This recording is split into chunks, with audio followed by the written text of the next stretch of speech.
2SSS சமையல். இன்றைக்கி பொடலங்காய் கூட்டு எப்படி பண்ணுறதுன்னு காமிக்கிறேன். பொடலங்காய் இந்த சைஸில் 2 கட் பண்ணி வச்சுருக்கேன். ஒரு வெங்காயம், தக்காளி 1 சின்ன சைஸு. இப்போது கடாய் வச்சுருக்கேன். கடாயில் எண்ணெய் ஊற்றுறேன் பாருங்கள். 1 ஸ்பூன் எண்ணெய் தான் ஊற்றணும். ஏன்னா தாளிக்கும் போது வேறு நம்ம எண்ணெய் ஊற்றுவோம். அதனால் 1 ஸ்பூன் எண்ணெய் போதும்.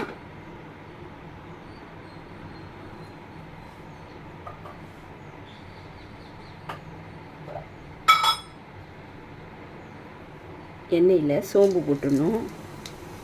சோம்பு போட்டவுடனே இந்த வெங்காயம் தக்காளி இருக்கு இல்லையா, அதை போடணும்.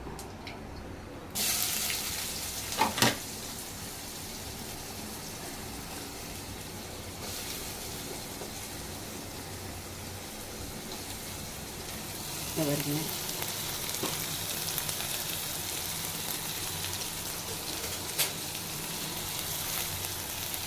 கேஸை ஏற்றி விட்டுட்டு வெங்காயம் வதக்கணும்.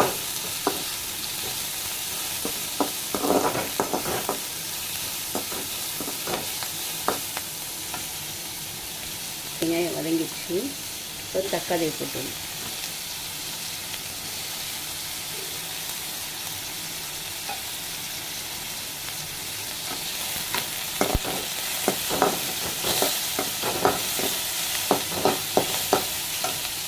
வெங்காயம் தக்காளி வதங்கிட்டோம்னா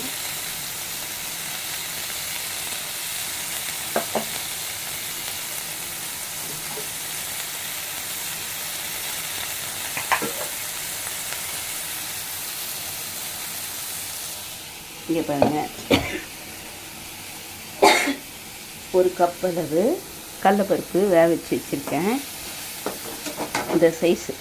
இந்த சைஸ் கப்பில் 1 கப் அளவு கடலைப்பருப்பு வேக வச்சுருக்கேன்.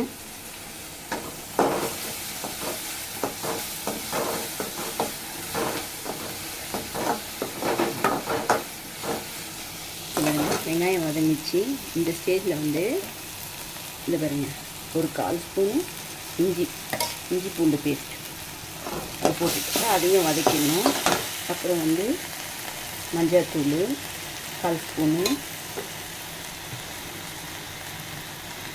பெருங்காயம் 1 சிட்டிகை,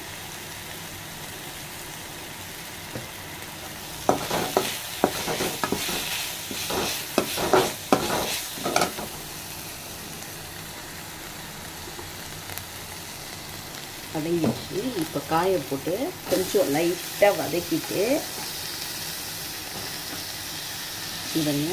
கொஞ்சம் லைட்டாக வதக்கிட்டு இந்த கடலைப்பருப்பில் எடுத்து கொட்டிட்டு ஒரு விசில் வச்சுட்டு உங்களுக்கு காமிக்கிறேன் பாருங்கள். பாருங்க, காய் வெந்து போச்சு. இப்போ 1 ஸ்பூன் அளவு மிளகாத்தூள், இதை பாருங்க, 1 ஸ்பூன் அளவு மிளகாத்தூள் போட்டுடணும்.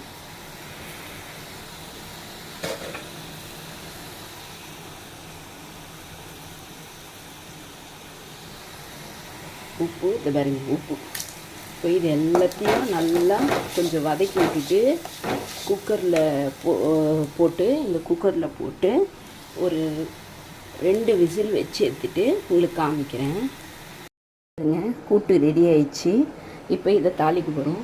சின்ன கடாய் வச்சுருக்கேன். அதில் ஒரு 2 ஸ்பூன் எண்ணெய் ஊற்றிக்கிறேன்.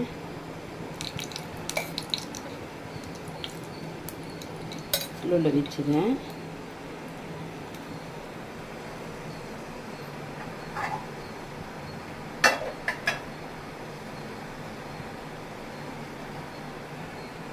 இங்கே பாருங்க, கடுகு போட்டுட்டேன். கடுகு பொரிஞ்ச உடனே 2 காஞ்சி மிளகா, இதை பாருங்க, கிள்ளி வச்சுருக்கேன். அப்புறம் கருவேப்பிலை கொத்தமல்லி,